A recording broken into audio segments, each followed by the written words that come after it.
बात करेंगे सचिवालय विभाग भर्ती 2026 के बारे में।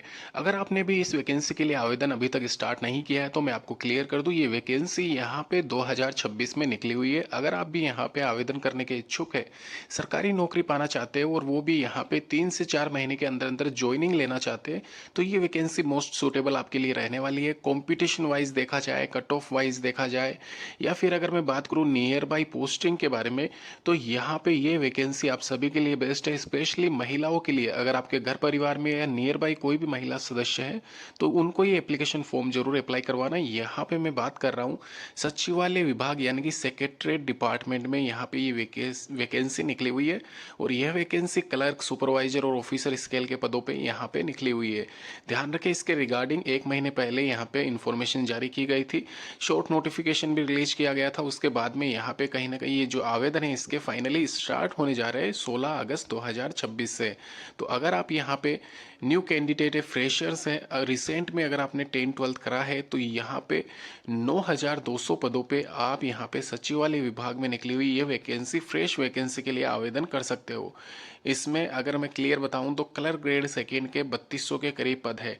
तो अकेले यहाँ पे क्लर्क के जो पद है 3200 के करीब है, परमानेंट जॉब है। साथ ही साथ जहाँ पे आपकी ज्वाइनिंग होती है वहीं पे आप जिंदगी भर यहाँ पे ज्वाइनिंग एक तरीके से जॉब करते हुए पाए जाओगे as a clerk grade second. इसके अलावा यहाँ पे एमटीएस के 5200 पद है, जो कि एक तरीके से वेरियस डिपार्टमेंटल वैकेंसी रहने वाली है। और साथ ही साथ ऑफिसर स्केल के 800 के करीब पद है। तो टोटल यहाँ पे अगर मैं क्लियर करूँ तो इसमें 9200 पदों में आप ये मान के चलना, यहाँ पे मैक्सिमम पद जो है क्लर्क के और एमटीएस स्केल के रहने वाले। इसमें भी एमटीएस वाले ज़्यादा पद आपको देखने को मिलेंगे। तो महिलाओं के लिए इस यहाँ पे क्लर्क वाली वैकेंसी मोस्ट सूटेबल है। एमटीएस वाली वैकेंसी के लिए आप आवेदन ना करें, कर भी सकते हो, लेकिन यहाँ पे इसमें थोड़ा वर्क में आपको थोड़ा बहुत यहाँ पे फ़र्क देखने को मिलता है, कहीं ना कहीं आपका फील्ड वर्क भी हो सकता है इसमें। इसके अलावा अगर बात की जाए यहाँ पे रिटन एग्जामिनेशन के बारे में, तो टेंटेटिव सिंगल पेपर आपका कंडक्ट किया जाएगा इस वैकेंसी के लिए, सभी पोस्ट के लिए। तो यहाँ पे एमटीएस को छोड़ के सभी पोस्ट के लिए आपका जो एग्ज़ाम कंडक्ट होगा वो 100 क्वेश्चन पेपर आपका रहेगा। क्वेश्चंस के साथ में आपको यहाँ पे एमसीक्यू टाइप क्वेश्चंस आपको देखने को मिलेंगे और 100 मार्क्स के वो रहेंगे। 2 घंटे का आपको टाइम दिया जाता है। साथ ही साथ इसमें जो यहाँ पे सब्जेक्ट है सेक्शन वाइज मैं आपको बता देता हूँ। यहाँ पे इसमें आपको करंट अफेयर, करंट जो अफेयर के साथ में डेट जीके है आपको वो भी देखने को मिलेगी। तो यहाँ पे मोस्टली वेटेज 30 नंबर का इसी का ही है। इसके अलावा दोस्तों जो सेकंड नंबर पे आपका टॉपिक आता है या सेक्शन आता है वो है रीजनिंग या मेंटल एबिलिटी। ये सीधे सीधे तौर पे कहूँ तो यहाँ पे इसमें 25 में से 25 मार्क्स तो नहीं, लेकिन आराम से आप 22 मार्क्स सिक्योर कर सकते हो। बहुत ईजी होता है, 10+2 स्तर का रहेगा यहाँ पे ये रीजनिंग। तो यहाँ पे इसके अलावा थर्ड आपका आता है मैथमेटिक्स या क्वांटिटिव एप्टीट्यूड, जो कि अर्थमेटिक पे रहेगा। और 15 क्वेश्चन 15 मार्क्स के आपके जनरल हिंदी इंग्लिश के दोनों के मिला के रहेंगे। कंप्यूटर नॉलेज आपकी 10 क्वेश्चन रहेंगे 10 नंबर के। तो ये टोटल मिला के 100 क्वेश्चन 100 नंबर के आपको, जिसमें सर्वाधिक वेटेज आपको यहाँ पे रीजनिंग, जीके, मैथमेटिक्स इन्हीं का भी मिलता है।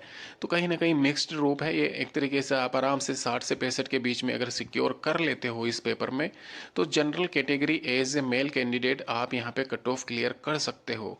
इसके अलावा यहाँ पे आपको स्किल टेस्ट भी क्लियर करना रहेगा अगर आप फाइनल सिलेक्शन चाहते हो। बहुत से बच्चे यहाँ पे इसमें डिस्क्वालीफाई हो जाते हैं। तो टाइपिंग स्किल्स आपकी अच्छी होनी चाहिए। टाइपिंग स्पीड आपकी हिंदी इंग्लिश में 25 से 30 वर्ड पर मिनट के हिसाब से रहनी चाहिए। और यहाँ पे हिंदी आपका 25 है और इंग्लिश 30 है। इसके अलावा MS Word, Excel, PowerPoint इन सब का आपको ज्ञान होना चाहिए। आपका छोटा सा स्किल टेस्ट लिया जाएगा, वो एक तरीके से क्वालिफाइंग नेचर का रहेगा। उसके मार्क्स ऐड नहीं किए जाएंगे, लेकिन अगर आप उसको क्वालिफाई नहीं करते हो, मिनिमम पासिंग मार्क्स 40% सिक्योर नहीं करते हो, तो कहीं ना कहीं आपको डिस्क्वालीफाई कर दिया जाएगा पूरी एग्जामिनेशन स्कीम से। ध्यान रखें 16 अगस्त 2026 से लेके 15 सितंबर 2026 तक आप अपना आवेदन पत्र संबंधित ऑफिशियल वेबसाइट के माध्यम से ही जमा करवाएं। ऑफिशियल वेबसाइट के अलावा अन्यत्र कहीं से भी आप आवेदन ना करें। तो ये ध्यान रखें। इसके अलावा सिलेबस कंप्लीट यहाँ पे दिया गया है। जब भी इस वैकेंसी के रिगार्डिंग एप्लीकेशन फॉर्म स्टार्ट होंगे, मैं आपको ऑनलाइन एप्लीकेशन फॉर्म अप्लाई करके बता दूंगा। लेकिन उससे पहले क्लियर कर दूँ आपका क्वालिफिकेशन। तो शैक्षणिक योग्यता आपकी होनी बहुत ज़रूरी है। वापस से शॉर्ट में बता देता हूँ मैं में कलर ग्रेड सेकेंड के लिए आपको कम से कम 12th क्लास पास होना अनिवार्य है। तो हाल ही में अगर आपने 12th क्लास पास की है, फ्रेशर्स और रिजल्ट नहीं आया है, तो भी आपके लिए आवेदन के यहाँ पे एक तरीके से कर सकते हो। इसके अलावा ग्रेजुएशन वाले ऑफिसर स्केल, एमटीएस और क्लर्क तीनों के लिए आवेदन कर सकते हैं। और एमटीएस खाली यहाँ पे 10th पास आपका अगर है तो ही आप एलिजिबल हो। तो भर्ती प्रक्रिया में आवेदन करने से पूर्व सभी अभ्यर्थियों के पास में आय प्रमाण पत्र, जाति प्रमाण पत्र, निवास प्रमाण पत्र, इसके अलावा जो भी आपके 10th-12th की मार्कशीट है, वो सारे डॉक्यूमेंट्स आपके रहने चाहिए ओरिजिनल। जब भी आपका होता है तो आपको ज़रूरत पड़ सकती है। धन्यवाद दोस्तों। को ये डाउट है नीचे कमेंट करना।